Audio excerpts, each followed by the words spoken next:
Hey, how's she going, boys? Mike here. Welcome back to Grampie's Workshop. Boys, not a bad day here today.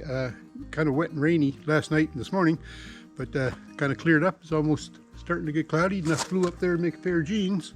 And it's mild. It's +6. The last 2 or 3 days, it was as cold as a pork shoulder around here. And we had lots of snow, lots of ice on the lake. And now, well, the ice is still on the lake, but the snow is all melted off it. You can see that. It's just water now. So when that freezes tonight, you'll be able to go skating, I betcha. But anyway, there's not a lot of snow left here on the landing, a little bit in front of the Massey Motel. And I won't show you, but the attachment shelter did well in that snow. Handled it pretty good, must say. But I have a little update to give you on the tree that was on the power line. Remember one of my videos there I showed where we had kind of a windstorm and heavy wet rain, and it knocked a little tree down. The tree was about, I don't know, 6-7 inches in diameter at the base, and it was up leaning over my power line, putting quite a little strain on the line, right? And that happened, well, it was over a week ago now, 10 days probably, 8 days. Don't want to exaggerate. I tell you a million times, never exaggerate. So yeah, 8 days. But anyway, it was on the line, and I was wanting to go take that down because, you know, my idea was just cut it off at the base and then try and flip it over the power line coming in. And like I was saying in my previous video too, if I was 10 years younger, I would have been on that like dirt in a blanket, right? But discretion was the better part of valor here, and at the prompting of Nanny, I just implemented that old mechanical principle, and I just leave her. And last night, around 10 o'clock in the evening, and it was raining, pitch black, and raining and wet. The lane was icy then too. But anyway, the power company showed up, and 2 guys came in here. One of them had a chainsaw, one of them had a flashlight. They cut her off at the base, then they cut a chunk off, because when they cut it at the base, the tree was like this across the power line. This was the power line. When they cut the base down here, the tree just went like that. So they cut another piece off, it just went like that. They cut another piece off, and then it went like this, and then it started teetering. Then they couldn't reach it. It was funny watching them. I should have come out to help them, but it was 10 o'clock at night. Hey, they didn't want to go bring their truck down the lane because the lane at that point was pretty icy, and I don't blame them for that. So they scrounged around out there, and they found an old stick, and they were managed to hook onto the end of the tree, and they pulled her down. And then Buddy with the saw, the other guy was just holding the lights, all he was doing. He wasn't doing any work at all. But the buddy with the saw got a hold of the end of it, and he kind of rolled it along the wire, and eventually it just slipped off the cable and fell down alongside the lane.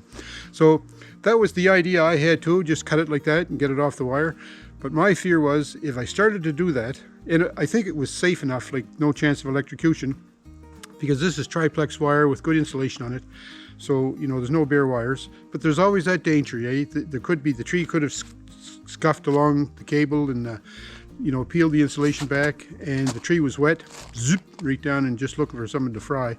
So I don't recommend, if there's ever a tree on your power line, that you go about getting that off yourself. But, you know, that's what I was thinking of doing, just cutting that, letting it slide along the wire, and eventually it would fall down. But for those very reasons that I mentioned, I didn't want to get involved in that. Like, I'm too old for that craziness now. Like I say, 10 years ago, I'd have been on that, but not now. So anyway, that's what these guys did. The beauty of them doing it was, if it had have went south on them and it broke the wire, well, they had the gear in their truck, they could fix that. If I was working on that and I broke the wire, well, I'd have to call them. It'd be a day or so probably before they show up. We'd be without power for all that time. And chances are I'd have to pay for it because I did the damage. But if they're doing it, hey, the ball's in their court, so they have to look after it. But anyway, they got her down, did a good job. We didn't lose power, didn't even flicker. And if I hadn't have been in the washroom there, because the washroom looks right down the lane, the window in the washroom, if I hadn't been in the washroom brushing my teeth, I never would have even known they were there. So that's how quiet they were.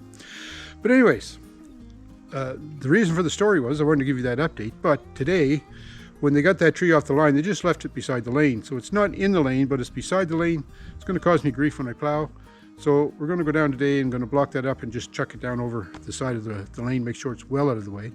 And that'll be it. So come on along. I'm going to gear up, power up the chainsaw, go down, do a little wood cutting, and throw that tree well off the lane. So here's the tree that they cut down. I'm just going to try and, I don't know, cut it in 4-foot pieces or somewhere around there and toss it back up in there. Can I get my saw to start now? I don't know.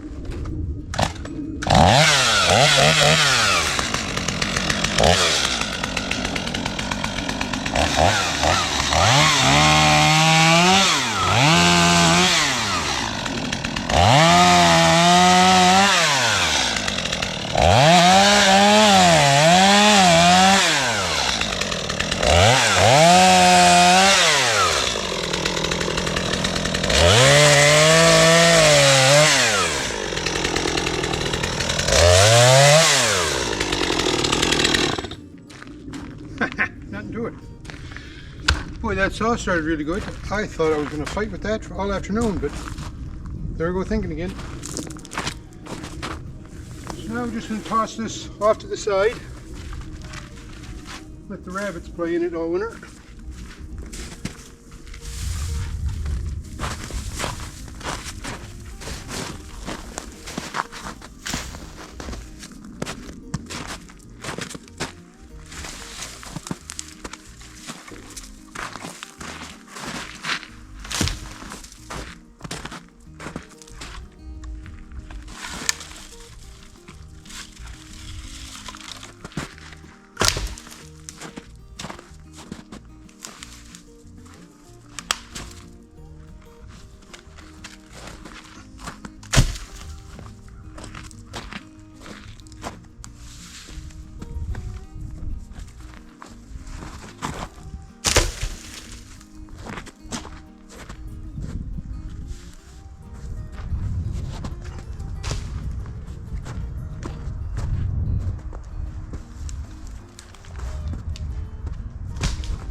So, there's another job done.